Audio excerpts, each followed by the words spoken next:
Nuestro segundo bloque, al profesor Viloria, el profesor investigador y Ángel Moret. En nuestro segundo bloque vale comenzar a decir por la actitud de la población, que se manifiesta en el autobús, se manifiesta en el colmado, se manifiesta en una calle, se manifiesta en el vecindario. Esa actitud. Y mire, y le están cogiendo el queso, le están cogiendo la leche, le están cogiendo el regalo, el pollo.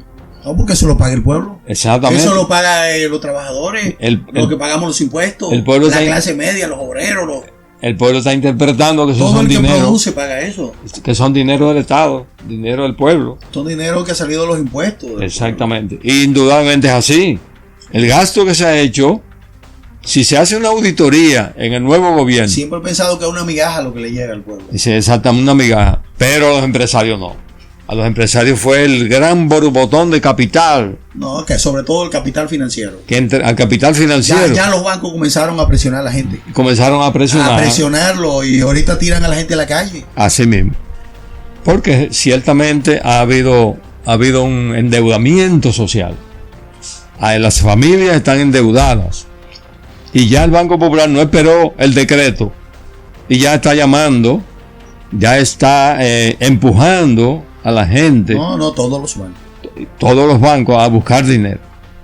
Todos los bancos.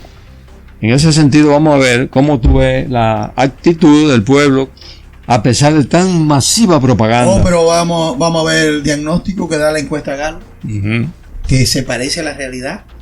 Por ejemplo, un 67% está dispuesto a votar a pesar del coronavirus.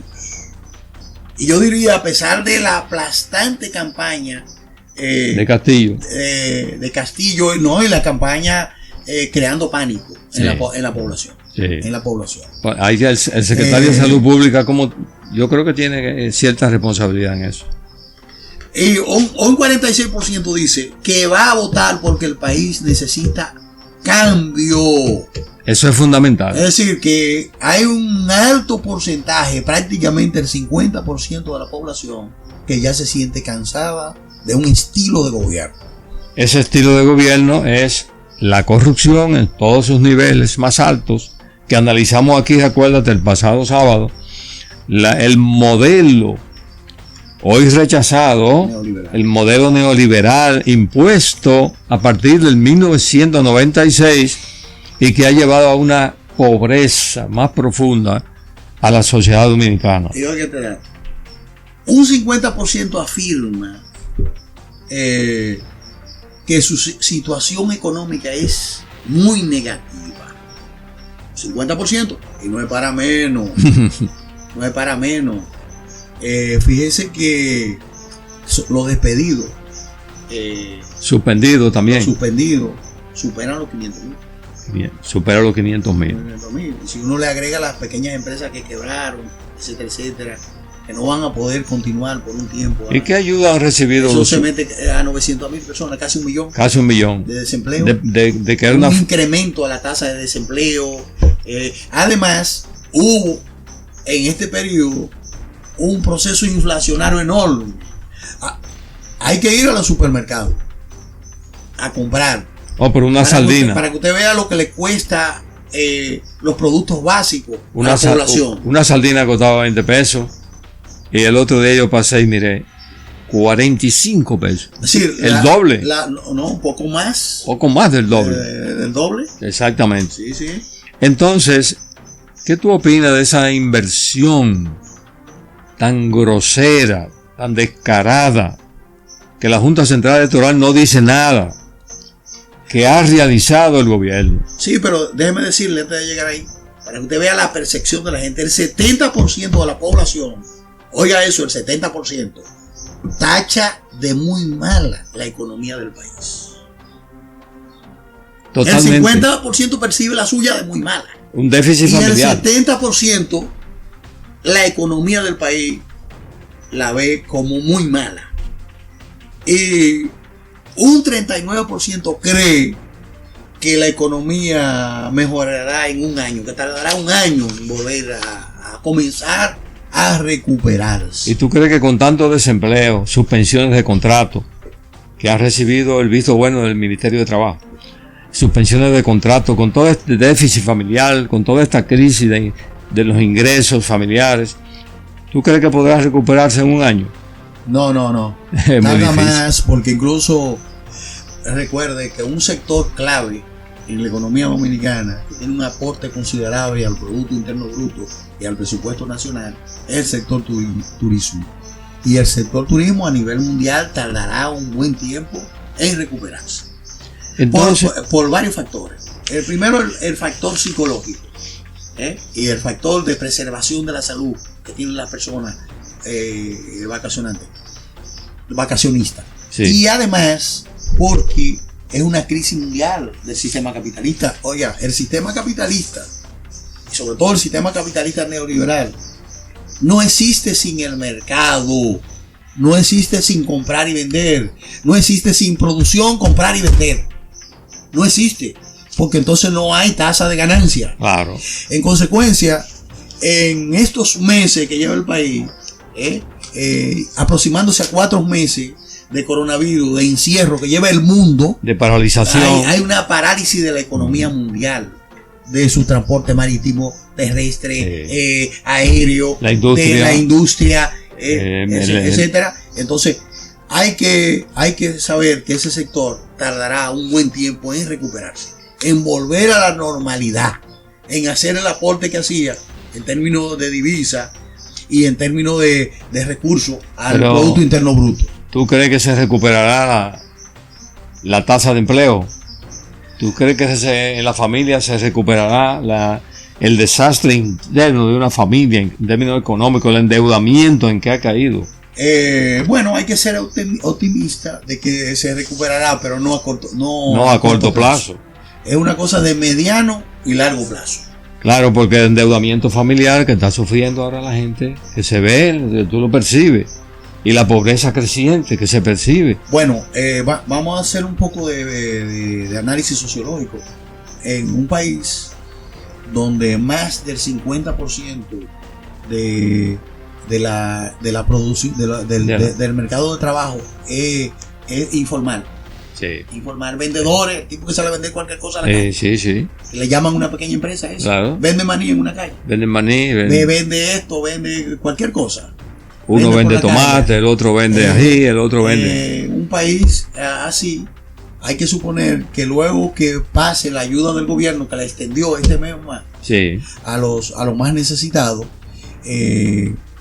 va a agudizar la crisis, expresada en un incremento de la tasa de pobreza, en un incremento de la tasa de desempleo, en reducción del nivel de vida de la familia y de las personas. Es decir, nivel de ingreso. Los alimentos estarán vedados para una parte de la población. Y entonces, naturalmente, eso que va a generar, no solo genera inflación, sino que además puede generar brote de violencia social. Claro que sí. Atracos, robo a mano armada, etcétera, etcétera.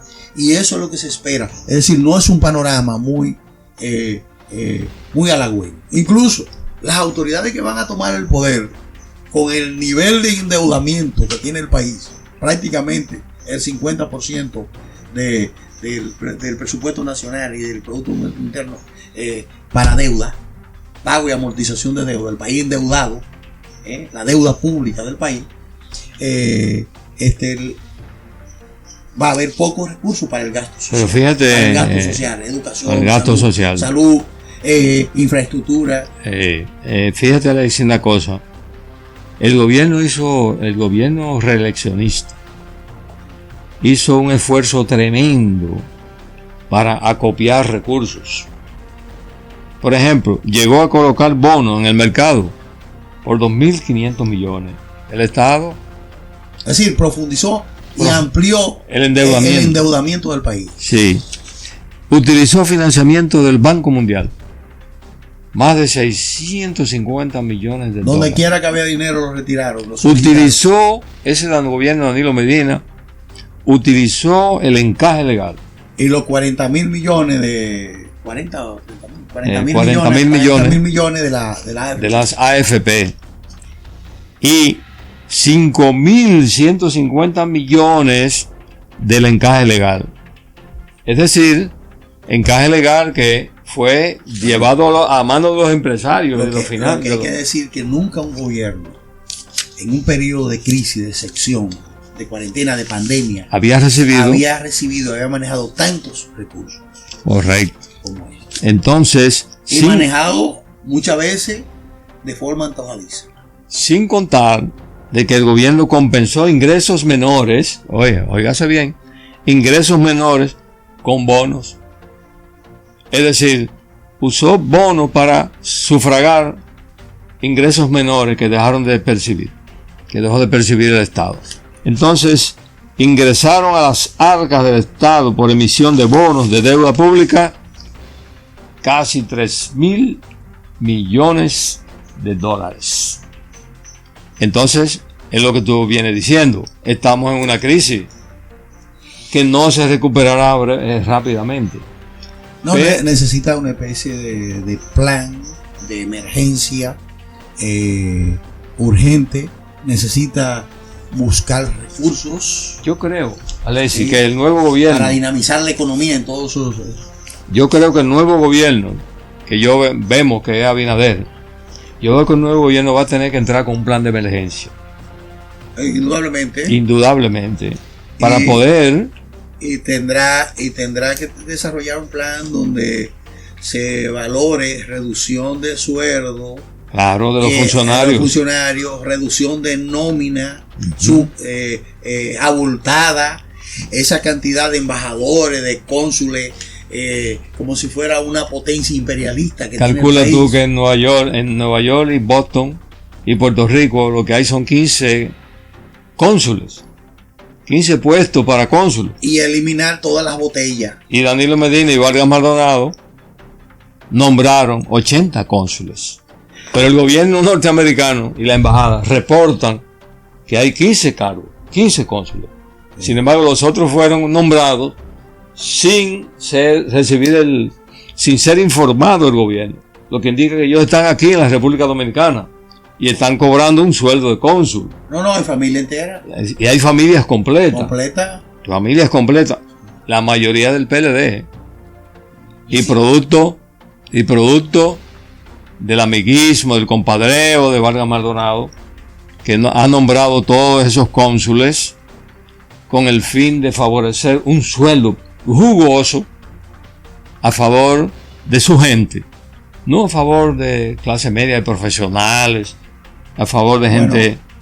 Ese plan de emergencia, además de reducir esa nómina abultada y de reducirle salario a ciertos funcionarios, reducir gasto de combustible, gasto de vehículos, de representación, dietas.